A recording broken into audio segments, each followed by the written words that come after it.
ચાલો નમસ્કાર મિત્રો, ગુડ મોર્નિંગ. તો આપણે રીઝનિંગ ની અંદર બ્લડ રિલેશન એટલે કે લોહીના સંબંધો જે છે એનો એક પાઠ જે છે આપણે ચલાવી ચૂક્યા છીએ, જેમાં બેઝિક વસ્તુઓ બરોબર છે, સામાન્ય જાણકારીઓ મેં તમને આપી કે કઈ રીતે આપણે સંબંધો જે છે તેને સંજ્ઞાઓ વડે દર્શાવવાના હોય છે.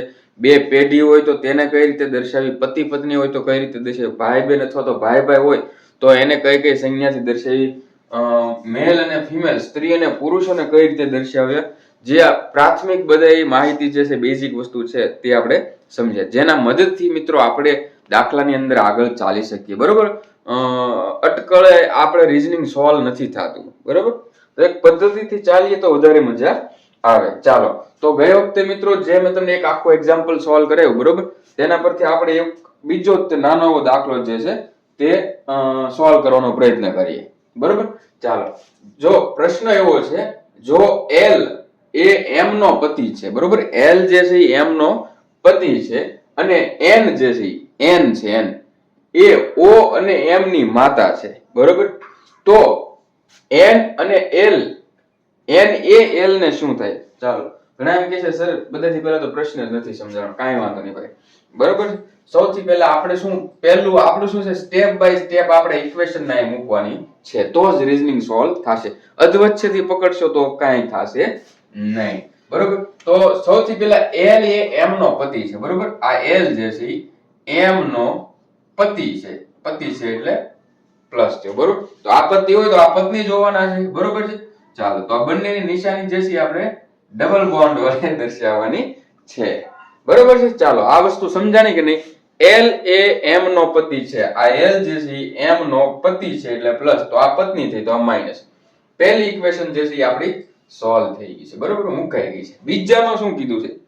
એન જે છે એન ફોર નાગાલેન્ડ. બરોબર, એન જે છે ઓ અને એમ ની માતા છે. જો અહીં કે ઓ આપણને નથી આપ્યો પણ એમ આપ્યો છે. બરોબર, ઓ અને એમ ની માતા છે, તો એમ હશે અને ઓ હશે. આ બંનેની માતા કોણ છે?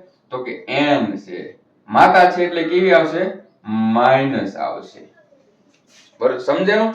આ એન જે છે એના બે સંતાનો છે, એક એમ છે ને એક ઓ છે. એમ તો કન્ફર્મ થઈ ગયું છે આપણે કે એ સ્ત્રી જ છે, પણ ઓ નું હજી કન્ફર્મ નથી થયું. બરોબર છે, ચાલો. જેવી રીતે એમ જે છે એમ આપણે એનું સંતાન છે, તો આ ભાઈ બેન જ હશે અથવા તો બેન બેન હશે. બરોબર, જે હજી નક્કી નથી. હવે મિત્રો બીજી ઇક્વેશન પણ સોલ્વ થઈ. એન એ ઓ અને એમ ની માતા છે, તો એન જે છે એ એલ ને શું થાય? આ એન જે છે ને એ આ ભાઈ એલ જે છે એને શું થાય? સીધી વસ્તુ છે, વ્યક્તિ છે, એની પત્ની છે, એ પત્નીની મમ્મી છે, એ શું થવાની છે? તો કે સાસુ થવાની છે. બરોબર છે, સાસુ. કાંઈ જ એટલે કાંઈ જરૂર નથી. ઓ ની જેન્ડર કેવી છે? બરોબર, ઓ પુરુષ છે કે સ્ત્રી છે એ પણ જાણવાની જરૂરિયાત નથી. ખોટું ડાયવર્ટ કરવા માટે તમને આપ્યું છે કે ભાઈ એલ એમ નો પતિ છે. બરોબર છે, ઓ અને એમ આ બંને એન ના સંતાનો છે. બરોબર, એન એની માતા છે, તો માતા છે તો માઈનસ થઈ ગયું. બરોબર, તો એલ ને જે છે એન શું થાય? બરોબર છે, તો એલ ના પત્ની છે એમના માતા જે છે, બરોબર, જે સાસુ થશે. બરોબર, ખૂબ એટલે ખૂબ સરળ છે, દાખલામાં કાંઈ જ અઘરું હતું નહીં. બરોબર છે મિત્રો, તો જે રીતના તમને આ રીતનો દાખલો આપ્યો છે, બરોબર, તો હું સ્ક્રીન ઉપર મિત્રો બીજા બે દાખલા પણ મૂકું જે તમારે પ્રેક્ટિસ કરવાના છે. બરોબર, અને એના જવાબ પણ મિત્રો આપવાના છે. બરોબર છે, ચાલો. જેમાંથી ત્રણ દાખલા મૂક્યા મિત્રો, એમાંથી પહેલાનો જવાબ સાચો આવે છે, બીજાનો જવાબ જે છે પોત્ર છે. કન્ફર્મ તમારે તમારી રીતે કરી લેવાનું. જેટલાને જવાબ આવે એટલા મૂકી દેજો કમેન્ટ્સ ની અંદર. બરોબર, કે રાઈટ સાચો પડે કહેજો. અને ત્રીજાનો જવાબ ફરીથી સાચો છે. બરોબર છે, ચાલો. આ વસ્તુ થઈ ગઈ મિત્રો. હવે થોડીક માથાકૂટ કરીએ. ચાલો મિત્રો, તો એક અલગ પ્રકારના જે છે પ્રશ્નો સમજવાનો પ્રયત્ન કરીએ કે જ્યાં પ્લસ માઇનસ કોઈ પણ પ્રકારની જરૂર રહેતી નથી. જરૂર પણ રહે છે, પણ આપણે કઈ પદ્ધતિથી દાખલો સોલ્વ કરીએ છીએ તેના પર ડિપેન્ડ રહે છે. બરોબર છે, તો મિત્રો પ્રશ્ન એવો કંઈક છે કે રૈનાએ પ્લેટફોર્મ પર ઉભેલી એક સ્ત્રી તરફ, બરોબર છે, સૌથી પહેલા પ્રશ્ન ધ્યાનથી વાંચો. રૈનાએ પ્લેટફોર્મ પર ઉભેલી એક સ્ત્રી તરફ આંગળી ચીંધીને કહ્યું. બરોબર, આંગળી સ્ત્રી છે એટલે એ તો કન્ફર્મ જ થઈ ગયું કે ભાઈ આ સ્ત્રીના જે કઈ સંબંધ હોય એ પ્રમાણે લાગુ પડશે. બરોબર, એ ઈ કાકા મામા નહીં થાય, સ્ત્રી છે એટલે મામા ફઈ જે કઈ થતું એ થાશે, બરોબર. તો તેણીએ આંગળી ચીંધીને કીધું, રહીને પ્લેટફોર્મ ઉપર એક સ્ત્રી ઊભી છે, તેની તરફ આંગળી ચીંધીને કહ્યું, તેણી મારી માતાના પુત્રના પિતાની બહેન છે. મારી માતાના પુત્રના પિતાની બહેન છે. તો રૈનાને સ્ત્રી સાથે શું સંબંધ થાય છે? બરોબર છે મિત્રો. તો હવે જો અહીંયા આપણે જ્યારે એક જ વાક્યની અંદર બધા સંબંધો તમને લખી દીધા હોય, બરોબર, ત્યારે તમે આ રીતના સોલ્વ કરી શકો, બરોબર. તેણીએ શું કીધું? રૈનાએ શું કીધું? તેણી એટલે તે વાળી વ્યક્તિ, બરોબર.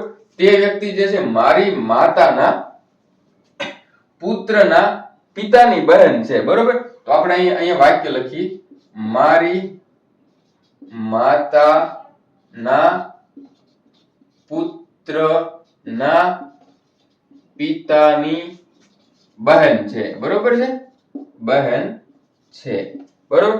તો સૌથી પહેલા એ રૈનાએ આ વાક્ય કીધું છે, બરોબર છે. તો રૈનાએ એમ કીધું મારી માતાના પુત્ર, બરોબર. આ વાક્ય ઉપર ફોકસ કરો મિત્રો. હું જેમ કહું મારી માતાના પુત્ર એટલે હું થાવ અથવા તો મારો ભાઈ થાય, બરોબર. તો અહીંયા રૈનાએ એવું કીધું મારી માતાના પુત્ર એટલે રૈનાનો ભાઈ થયો કે ન થયો, બરોબર. તો આ આખા વાક્યની જગ્યાએ આવી જશે ભાઈ, બરોબર. ભાઈના પછી આવડું આખું વાક્ય કન્ટિન્યુ કરવું, ભાઈના પિતાની બહેન, બરોબર છે. રૈનાએ એવું કીધું કે મારી માતાના પુત્રના પિતાની બહેન છે, બરોબર. તો રૈનાના માતાના પુત્ર હોય એટલે માતાના પુત્ર એટલે એનો ભાઈ જ થાય છે, બરોબર છે. આમાં કોઈ લોજિક હોતું નથી, એવું કઈ ખાસ નથી, તો ભાઈ જ થાય છે. તો આખા એટલા વાક્યની જગ્યાએ ભાઈ આવી ગયું. હવે મિત્રો તમે જુઓ, ભાઈના પિતાની બહેન છે, તો ભાઈના પિતાની બહેન છે, તો ભાઈના પિતા સૌથી પહેલા કરો, બરોબર. ભાઈના પિતા હોય, મારા ભાઈના પિતા હોય એ જ મારા પિતા હોય, બરોબર છે. તો એમાં કઈ અલગ નહીં આવે. તો એની જગ્યાએ આપણે શું મૂકશું? પિતા ની બહેન. તો પિતાની બહેન હોય એ શું થાય આપણે? તો કે ફૈબા. શું થાય? તો જવાબ શું છે? ફૈબા છે. કે નથી સમજાણું? સમજાવવું જોઈએ હો મિત્રો, થોડુંક મગજ પર ભાર આપજો, એવું કઈ હેવી છે નહીં.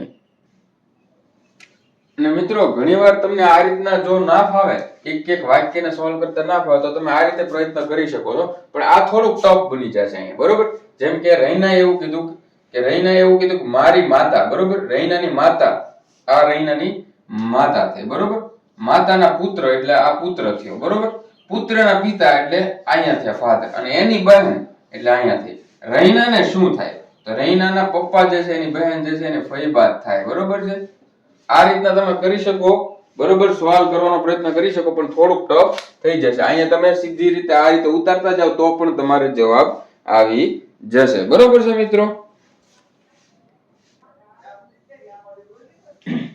ચાલો મિત્રો, હજી એક એવો જ પ્રશ્ન જે છે તે આપણે સમજવાનો પ્રયત્ન કરીએ. પ્રશ્ન શું છે મિત્રો? કે તમારા ભાઈની માતાના ભાઈની એકમાત્ર બહેનની દીકરી તમને શું થાય? બરોબર. પ્રશ્ન સાંભળીને તો એમ લાગે કે ઓહો આ તો બહુ હેવી ડોઝ છે, પણ એવું કાંઈ જ છે નહીં, બરોબર છે. તો સૌથી પહેલા આપણે જ્યારે એક જ લાઈનની અંદર મિત્રો તમને બધા સંબંધો આપી દીધા હોય ત્યારે તમારી લાઈન લખી નાખવાની, બરોબર છે. તો સૌથી પહેલા શું છે? તમારા ભાઈની માતાના અહીંથી લખી નાખો, બરોબર. અહીં લખેલું છે ને આમ તો ભાઈની માતાના ભાઈની એકમાત્ર બહેનની દીકરી, બરોબર છે. આ આખું વાક્ય આપણે લઈ લીધું. હવે આપણે એક એક પ્રશ્નને સોલ્વ કરવાનો પ્રયત્ન કરવાનો. તો કે શું કયો તો કે ભાઈની માતા એટલે શું થાય? માતા જ થાય આપણે તે, બરોબર છે. ભાઈની માતા એ આપણે પણ માતા જ થાય, કઈ અલગ થાય નહીં. તો અહીંયા માતા કરી લો, બરોબર. માતા છે, બાકીનું બધું જેટલું છે ને એમ નામ જ મૂકી દેવાનું. માતાના આપણે એટલું સોલ્વ કર્યું તો અહીંથી આગળનું એમને મૂકી દેવાનું.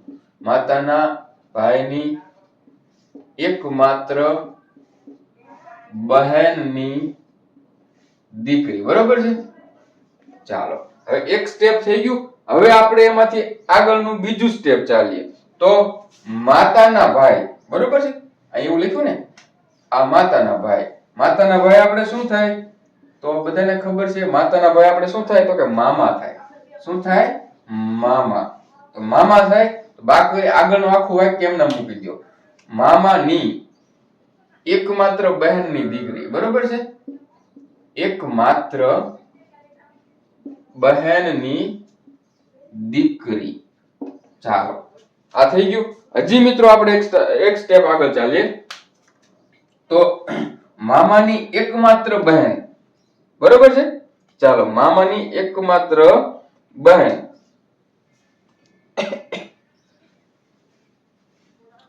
ચાલો મામાની એકમાત્ર બહેન જે આપણે શું થવાની છે? માતા થશે. શું થશે? આપણા મમ્મી હોય આપણા મામાની એકમાત્ર બહેન હોય તો એ આપણા મમ્મી જ થાય. બરોબર છે? માસી બા ફઈ બા કાંઈ નો થાય. તો ઈ માતા અને આગળનું વાક્ય શું છે તો કે માતાની દીકરી. માતાની દીકરી આપણે શું થાય તો કે બહેન થાય. માતાની દીકરી આપણે શું થાય? બહેન થાય. બધા એમ કે સર ક્યાં પહોંચી ગયા ટીસીએસ સાયકલ ગ્લાયકોલિસિસ કરતા ભાઈ કરવું પડશે બધું. મામા ને ફુવા ને કાકા ને બધું કરવું પડશે. બરોબર? ફરીથી એકવાર મિત્રો પ્રશ્ન સમજવાનો પ્રયત્ન કરીએ. તમારા ભાઈની માતાના ભાઈની એકમાત્ર બહેનની દીકરી તમને શું થાય? આવો પ્રશ્ન છે. તો સૌથી પહેલા આપણે આ વાક્યને આપણે હાઇલાઇટ કરીએ. એમાંથી ભાઈની માતા આપણે શું થાય તો કે એ માતા જ થાય. ભાઈની માતા શું થાય તો કે એ માતા જ થાય. તો માતાના ભાઈની એકમાત્ર બહેનની દીકરી. તો માતાના ભાઈ શું થાય? બરોબર? મમ્મીના ભાઈ શું થાય તો કે મામા થાય. તો મામાની એકમાત્ર બહેનની દીકરી. તો મામાની એકમાત્ર બહેન હોય બરોબર તો એ આપણા મમ્મી જ થયા. બરોબર છે? તો એ માતાની દીકરી થઈ. માતાની દીકરી શું થાય? બહેન થાય. આવા એક માર્કના પ્રશ્ન પૂછાઈ જાય છે. બરોબર છે? અને ઘણા મિત્રો આવા પ્રશ્નોમાં કેટલી તો કે 15 મિનિટ 10 મિનિટ વેસ્ટ કરી લે છે. ચાલો મિત્રો, તો જેટલી પણ મિત્રો મેથડ હતી બરોબર છે તે અહીંયા આપણી પૂરી થાય છે લોહીના સંબંધોમાં. બરોબર છે? લોહીના સંબંધો મિત્રો કોઈ ખાસ એવી વસ્તુ નથી. પ્રેક્ટિસ કરો એટલે તમને આવડી જશે. મથો એટલે આવડી જશે. આમાં કોઈ ગણતરી આવતી નથી. ધ્યાનથી અને શાંતિથી વિચારવું પડે. બરોબર છે? ચાલો તો હવે અહીંયા આપણી પદ્ધતિ તો પૂરી થઈ છે, પરંતુ અહીંથી તમારે હવે જે કરવાનું હોય એ છે પ્રેક્ટિસ. જેટલા દાખલા અલગ અલગ પ્રકારના પ્રેક્ટિસ કરશો મિત્રો બરોબર એટલું જ તમે આમાં એટલા જ તમે સોલ્વ કરી શકશો. એક્ઝામની અંદર માર્ક કવર કરી શકશો. બરોબર છે? તો મિત્રો તમને પ્રેક્ટિસ માટે જે છે હું અત્યારે અહીંયા આ 5 દાખલા આપું છું. બરોબર? તો તેના તમારે મિત્રો જવાબ જે છે કમેન્ટ્સમાં લખવાના છે. બરોબર છે? તો તે ભૂલતા નહીં. જવાબ કમેન્ટ્સમાં લખજો આ 5 દાખલાની પ્રેક્ટિસ કરીને. તો ચાલો મિત્રો આજ માટે આટલું જ. જય હિન્દ, જય ભારત.